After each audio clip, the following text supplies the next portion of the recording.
Okay, so let's dive right in. You went to small claims court, you made your case, and you won. It feels great, but then you realize there's a pretty big problem. You still haven't actually been paid. This whole explainer is about that crucial next step, how to take your court victory and actually collect the money you are owed. This quote from the government's own guide really says it all. Getting a judgment from the court?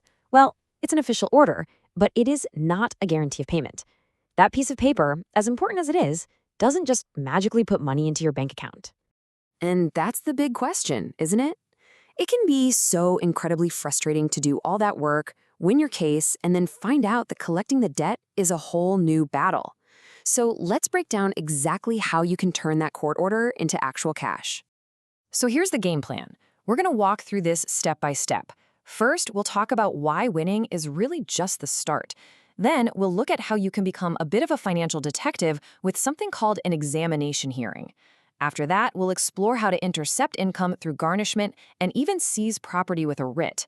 And finally, we'll pull it all together so you have your own enforcement toolkit.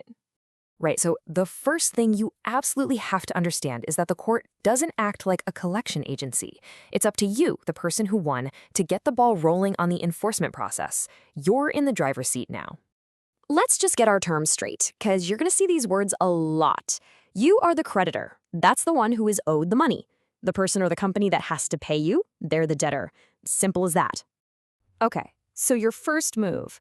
Often, it's going to be an examination hearing. The best way to think about this is it's your chance to put on a detective hat and really investigate the debtor's financial situation. I mean, you can't collect money if you don't even know where it is, right? This hearing is absolutely essential because it's a formal process. The debtor has to show up and answer your questions under oath about their assets and their income. You can even bring in other people who might know things, like their boss or their bank manager. This is how you get the intel you need for the next steps. And you can ask about a ton of stuff. We're talking about where they work, what bank they use, even if it's a joint account, what kind of car they drive, if they own any property. You can even look them in the eye and ask them directly why they haven't paid you yet. So how do you make this happen? Well, the process is actually pretty straightforward. You fill out a form, it's called an affidavit for enforcement request. You file that with the court, and then, this is key, you have to serve that notice to the debtor at least 30 days before the hearing is scheduled. The court clerk handles setting the actual date. All right, so let's say your detective work totally paid off. The examination hearing reveals that the debtor has a nice, steady job. So, what now? How do you actually get your hands on a piece of that income? And that brings us to one of the most powerful tools you have in your toolkit, garnishment. This is where you can literally intercept money before it even gets to the debtor. So the crucial thing to get here is that a garnishment order doesn't actually go to the debtor. It goes to a third party, who we call the garnishee. This could be their employer, who will then have to deduct money from their wages. Or it could be their bank, who has to send funds from their account. That money gets paid to the court, and then the court pays you. And the process for this, it's going to feel pretty familiar. You fill out a notice of garnishment and an affidavit. You file them with the court. But here's the critical part. You serve the garnishee, so the employer or the bank, first. Then you have 5 days to serve the notice on the debtor. So this is what the garnishee gets. It's called a garnishee's payment notice. It's the official legal document that tells them, hey, you have to redirect this person's money to the court so our creditor can get paid. Seeing the actual form makes it all feel a lot more real, doesn't it? Now, it's also important to know this isn't a free-for-all.